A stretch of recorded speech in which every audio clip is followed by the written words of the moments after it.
소는 시리즈의 두 번째 동물로서 방향으로는 북북동, 시간으로는 새벽 1시에서 3시, 달로는 음력 12월에 해당하는 동물이다.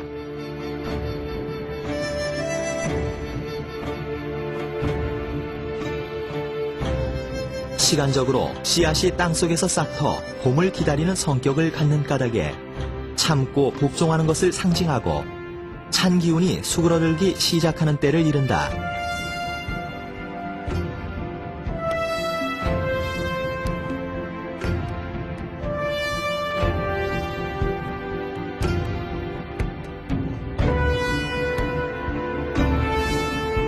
소는 농사에 없어서는 안 될 조력자이자 농부의 우직한 벗이며 근년과 우직함의 상징이다.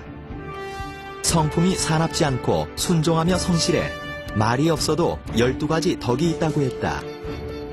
그만큼 친숙하며 소중한 동물이 소다. 생구라하여 한 집에 사는 하인이나 종처럼 식구 취급했던 것도 우리 민족이 소를 얼마나 중요하게 생각했는지 알 수 있게 하는 일면이라 하겠다.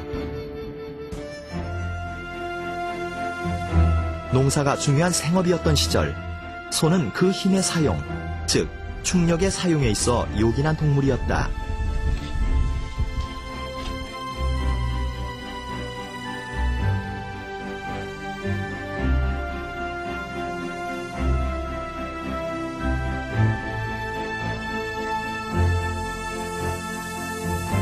오래된 농기구들을 보면 우리 민족이 소를 어떻게 이용했는지 잘 알 수 있다. 소가 이끄는 힘을 이용해 땅을 파고 뒤집어 비옥하게 만드는 데 쓰는 쟁기, 씨 뿌릴 고를 타거나 흙을 밀어 논밭을 고르는 데 쓰는 썰애, 소 등에 얹는 기구인 길마 위에 걸쳐 거름 등을 싣는 옹구 등은 모두 소를 이용한 농기구로서 조상의 지혜와 농사에 참여한 소의 모습을 떠올리게 한다.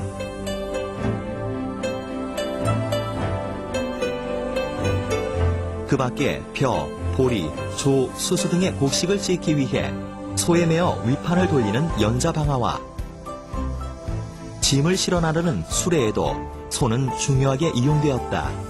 지금은 모든 것이 현대화되었지만 전통사회에서 소는 노동 생산성을 높이고 경제적 이익을 가져다주는 농사의 주역이었다. 소는 풍요를 상징하여 제의에 사용되기도 했는데 조선시대에는 풍농을 기원하기 위해 매년 경식 후 첫 해일에 선농제를 지냈다. 이는 소를 제물로 사용하고 왕이 직접 밭을 갈므로써 농사의 중요성을 알리는 나라의 행사로서 행사가 끝나면 제물로 사용한 소로 탕을 끓여 백성과 나눠 먹었다. 이 음식이 설렁탕인데 이름에 얽힌 흥미로운 일화가 있다. 세종대왕이 친경하는데 폭우가 왔다. 선농단에 발이 묶인 왕과 신하들은 배가 고팠고 친경 때 쓰던 소를 잡아 끓여 먹었다. 이후 선농단에서 끓여 먹었다 하여 이 음식을 선농탕이라고 했고 오늘날의 설렁탕이 된 것이다.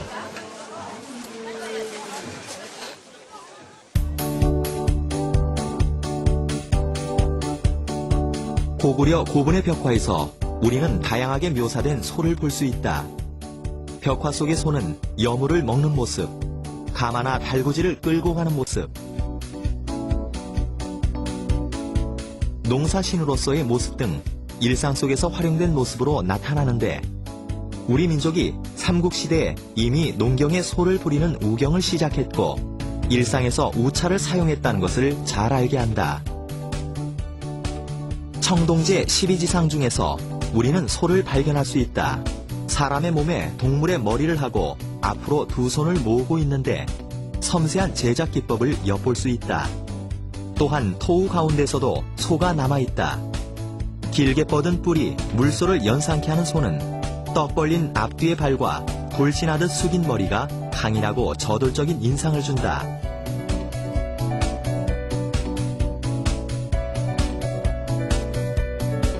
현실적인 효용성 외에도 소는 선비들의 시문, 그림, 고사에 자주 등장한다. 특히 조선시대 선비들은 도가적인 이상세계를 동경하며 그러한 성향을 그림으로 표현하였는데 소는 특별히 사랑받는 동물로서 자주 등장했다. 어디서나 볼 수 있는 농촌 풍경이지만 여유로운 일상이 묻어나는 그림 중에 김홍도의 경작도는 쟁기를 끌고 가는 황소와 농부, 개, 나무 아래에서 정담을 나누는 노인들의 정겨운 모습이 잘 표현되었다. 행동은 더디지만 묵묵하게 주어진 일을 하고 세상에 흔들림 없이 유유자적하는 한가로움이 하나의 귀감으로서 어필했던 것이다.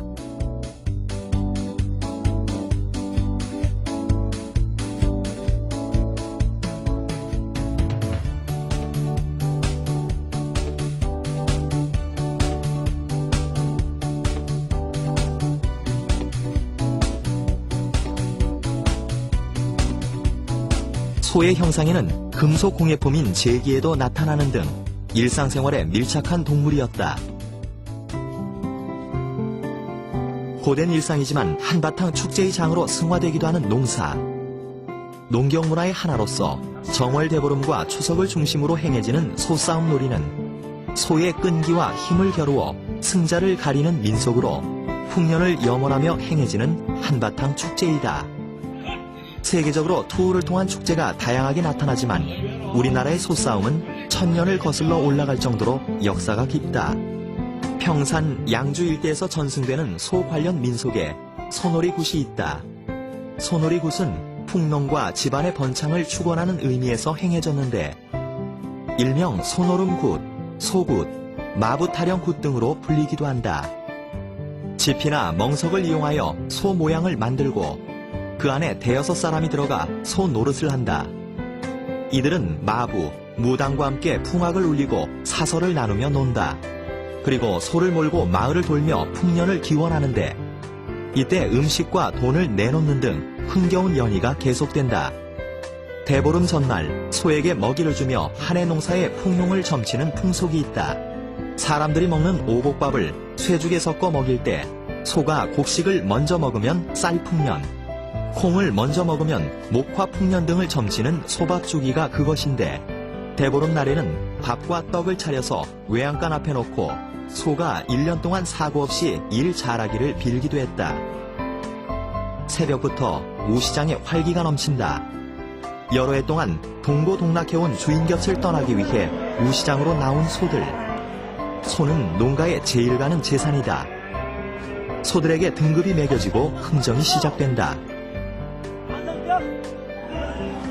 아침에 이거 밥하고 5만원 정도 가면 그리고 각자의 운명에 따라 낯선 곳으로 떠나는 소들. 소를 떠나보내는 농부의 마음은 아리고 쓸쓸하다. 하지만 소 팔아 마련한 목돈은 자식들 등록금으로 요긴하게 쓰이니 예전엔 대학을 상아탑이 아니라 우골탑이라 부르기도 했다. 농부의 희망이 소 한 마리에 모두 실리는 애틋한 풍경이다. 고향집을 연상할 때면 언제나 함께 떠오르는 누렁이, 소. 소는 한 집에 사는 식구이자 특유의 우직함과 성실함으로 힘든 일을 마다하지 않는 충실한 일꾼이며 우리네 기질과 정서에 가장 가깝게 다가오는 동물이다.